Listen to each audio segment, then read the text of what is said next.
नमस्कार दोस्तों, मैं राजीव गाय वाला। शाम का लगभग 5:18 अभी हो रहा है और सभी गाय को मिल्किंग कर चुका हूँ। इस तरह से देखिए, कल मैंने मिल्किंग नहीं कर पाया था तो कल शाम को लगभग 7 बज गया था और सुबह में भी लगभग 6 साढ़े 6 बज गया था। अभी मिल्किंग करके इसको भोजन डाला हूँ। अब भोजन दे के 15 से 20 मिनट हो चुका है और परिया भी भोजन पे लगी है, मगर इसको क्या मालूम नहीं कि कैसे कैसे करती रहती है। कभी करती है भोजन तो कभी छोड़ देती है। इसके लिए फिर से मैं इसको अकेला करके अभी डालूँगा थोड़ा देर में। और आज मैं एक ख़ास टॉपिक पे आप लोगों को वीडियो बनाने वाला हूँ। देखिए, कम लागत में ज़्यादा मिल्क कैसे प्रोवाइड करें। दाना, चोकर, भूसा जो भी डालते हैं आप, वो सब डालने के बाद अगर मसूर का दाल यूज करते हैं तो मसूर के दाल के जगह पे, मसूर का दाल तो एक्चुअली 60 से 65 रुपये किलो हमारे यहाँ पे अभी है और 60-65 रुपये किलो का सामान अगर आप डालिएगा तो 2 किलो मसूर के दाल के बराबर 250 ग्राम सोयाबीन दाना आप डाल सकते हैं। और बाद बाकी जो भी फीड है, जैसे मान लीजिए खल हो गया, सरसों का अच्छा रहता है। ऐसा नहीं है कि गर्मी है तो ख़राब करेगा, ऐसा नहीं है। गर्मी के टाइम में आप 100 ग्राम डालें सभी गाय को, और ठंडी के समय में 1 किलो भी डाल सकते हैं, आधा किलो भी। अगर ज़्यादा गर्मी यहाँ गाय है तो उसको 100 ग्राम ही डालें। अगर उससे अच्छा है तो 200-250 ग्राम गर्मी के टाइम में उसका खुराक दीजिए, क्योंकि देखिए ज़्यादा गर्म हो जाएगा तो फिर अपने को प्रॉब्लम है। और दोनों टाइम गाय को धोना भी पड़ता है। मगर क्या है, मैं तो महीने में कभी 2-3 दिन धोता हूँ, नहीं तो नहीं भी धोता हूँ अभी इसको, क्योंकि ये शरीर भी सफ़ा रहता है। एक्चुअली बारिश के समय में धोना पड़ता है, क्योंकि बारिश के समय में क्या होता है, कादो उदो लगा लेती है, कीचड़ लगा लेती है शरीर के अंदर। इसके लिए धोना पड़ता है बारिश के समय में। अभी नहीं भी धोइएगा तो चलेगा, क्योंकि अभी मान लीजिए चैत, बैसाख और जेठ, ये 3 महीना जो है ना, गाय को महीने में 1 दिन भी धो देंगे तो फिर भी सही है। हाँ, ज़्यादा मिल्क देने वाली गाय है तो उसको आपको फुहारा लगाइए, धोइए, जो भी करिए। और हमारे यहाँ पे ऐसा व्यवस्था है कि नहीं भी धोएंगे तो चलेगा। हाँ, पंखा का थोड़ा, जैसे मान लीजिए उसको लगेगा आपको सांस उस ज़्यादा चल रहा है, मुंह से फैन भी ज़्यादा आ रहा है, धो दीजिए, फैन चला दीजिए और घर के अंदर बांध दीजिए। मैं घर के अंदर तकरीबन 9 बजे बांध देता हूँ सुबह में, क्योंकि 9 बजे धूप ज़्यादा हो जाता है। और गाय को मुझे धुलाई करके लगभग मेरे को लगता है 20 रोज़ से ऊपर हो गया, या 1 महीना होने वाला होगा धो करके। आपने देखा होगा जो वीडियो लगभग 20-25 रोज़ पहला या 1 महीना पहला, उसी वीडियो में मैं धोया था। उसके बाद मैंने गाय को उस दिन से धोया नहीं हूँ, फिर भी चमक बरकरार है। क्योंकि देखिए, जो रुआं वाला पशु होता है, जिसके शरीर में रुआं है, उसको जो है ना पूरे शरीर में है, तो उसको नहीं भी धोइएगा तो उससे कुछ नहीं फ़र्क पड़ने वाला है। क्योंकि जो रुआं के ऊपर कभी मैल बैठ जाता है, कभी ऐसा होता है तो पसीना बराबर जो है नहीं चलता है, तो महीने में 1 बार 2 बार धो दीजिए। ऐसा कोई भी धोने की कोई नहीं, क्योंकि पुराने ज़माने में हम लोग के यहाँ पे जो गाय था, देहाती गाय था, या मान लीजिए दोगला जर्सी गाय था, उसको भी कोई धोते नहीं थे। कभी कभी मन हुआ तो धो दिए।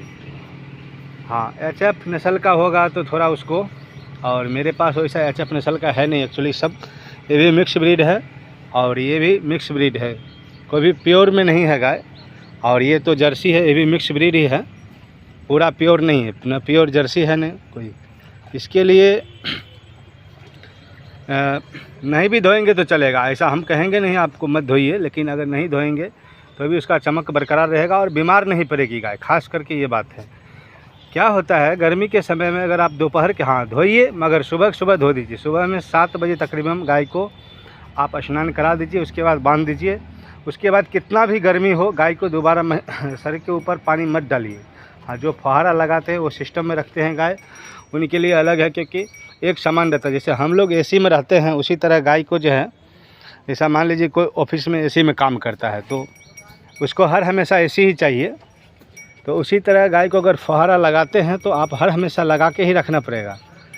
अगर आप नहीं धुलाई करते हैं फिर भी सही है, और बहुत ही सही है। उससे ज़्यादा, यानी फुहारा से भी मेरे को लग रहा है सही है। थोड़ा सा जगह छाँव में होना चाहिए। और जो टॉपिक जो था मेरा आज का, वो मैं बता रहा हूँ आपको। कि 2 किलो दाल के जगह पे अगर 250 ग्राम सोयाबीन का आप यूज करते हैं तो बहुत ही अच्छा है। जैसा मान लीजिए 2 किलो दाल का आपको होगा 60 दूना 120 यानी 65 दूना 130 रुपये, जो हमारे यहाँ पे थोड़ा सा खाने लायक, गाय की खाने लायक जो मसूर का दाल रहता है उसमें मान लीजिए 130 रुपये खर्चा होगा, और उस जगह पे आपको सिर्फ 15 रुपये खर्चा होगा एक्स्ट्रा में। और दूध जो है ना बराबर देती रहेगी, 15 से 20 रुपये तक। मान लीजिए कभी कोई वजन से तो देता नहीं, कभी 250 कभी 300 ग्राम, यानी दोनों गाय को मिला करके मैं आधा किलो 600 ग्राम डाल देता हूँ। तो मान लीजिए 300 ग्राम भी हो गया तो 20 से 22 रुपये उसमें लगा, वैसे 120 रुपये लगता है। तो देखिए इसके अंदर एक एक पैसे के जो है ना बचत करना पड़ता है। अगर नहीं करेंगे तो फिर आगे आपको थोड़ा प्रॉब्लम होगा, क्योंकि फिर आगे आप कैसे चला पाएंगे। हाँ, शहर में है तो सही है, बहुत ही सही है, क्योंकि वहाँ पे दूध का जो है रेट मिलता है। और शहर के लिए खास करके यही है कि वहाँ पर में दूध का रेट भी मिल जाता है और रोकड़ा पैसा मिल जाता है। रोकड़ा पैसा हाथ में आ गया तो आप जो है कुछ भी लाके खिलाए, जो गाय को 5 किलो दूध होगा उसको आप 10 किलो भी दूध निकाल सकते हैं, क्योंकि आपको आपके हाथ में पैसा रहेगा और आप तुरंत ख़रीद करके लाएंगे, और थोड़ा सा दूध बढ़ेगा तो आपको 50 रुपये लीटर में बिक जाएगा। तो उस समय जो है ना आप दूध वाले चीज़ उसको अच्छे से चीज़ खिलाते रहेंगे। सोयाबीन जो है 250 के बदला आप आधा किलो भी खिला सकते हैं और 1 किलो भी खिला सकते हैं, लेकिन क्या होता है कभी कभी मिलता नहीं है। इसके वजह से जो है ना 250 ग्राम हम लोग एक्चुअली यूज करते हैं। कभी कभी ऐसा होता है कि नहीं भी हो पाता है, मिलता है, कभी नहीं भी मिलता है, क्योंकि हमारे यहाँ पे उतना एक्चुअली सोयाबीन दाने का उपज है नहीं। हम दूसरे बेगूसराय तरफ से लाते हैं, और वहाँ से बेगूसराय तरफ से लाते हैं तो वहाँ पर में मान लीजिए 55 रुपये दिया, फिर किराया हो गया, फिर उसको पिसाना हो गया, सब मिला के 60, 62, 65 रुपये किलो जो है ना पड़ जाता है। तो अगर 250 ग्राम देंगे तो 15 रुपये ही खर्चा होगा, और उस जगह पे जो है मसूर का दाल में 130 रुपये खर्चा होगा। तो मसूर का दाल अगर 2 किलो खिलाएंगे और ये खिलाएंगे 250 ग्राम, दोनों का जो है ना बराबर ही होगा। हाँ, ये होगा कि उसको भोजन में आप फीड के जगह पे जो है ना यूज कर सकते हैं। आप बोलेंगे कि हाँ 250 ग्राम में, और नहीं तो आप यूज करके देखिए, क्योंकि मैं कुछ बोलता हूँ तो मैंने अपने हाथ से जो यूज किया हूँ वही मैं बोलता हूँ, क्योंकि ऐसा नहीं है कि मैं आज कुछ बोल दिया हूँ, क्योंकि मैं यूज करता हूँ तभी मेरे को मालूम पड़ा है। मसूर का दाल भी यूज करके देखा हूँ, और मसूर का दाल मैं खिलाता नहीं हूँ, पहले यूज किया था कभी कभी, तो उसका और इसका दोनों का मतलब इफ़ेक्ट बराबर ही पड़ा है।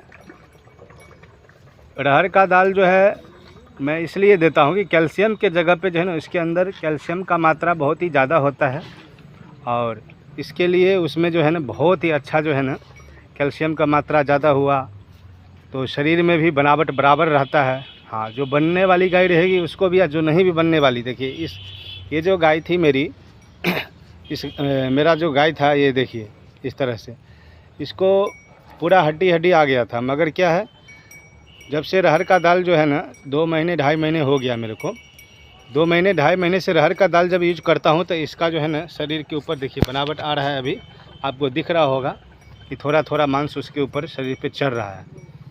और जब भी नहीं भोजन करती थी और सिर्फ दाना डालता था तभी भी ये जो है ना, और इस गाय को भी देखिए पूरा एकदम शाइनिंग लाइट सब कुछ शरीर के अंदर बराबर है। आपको नज़दीक करके दिखला रहा हूँ जूम करके, ठीक है। आप लोग जो है ना देखिए वीडियो को अच्छे से और लाइक करिए। जो अभी तक नहीं सब्सक्राइब किए हैं वो भी कर लीजिए। थैंक यू, बहुत बहुत धन्यवाद। मैं राजीव गाय वाला।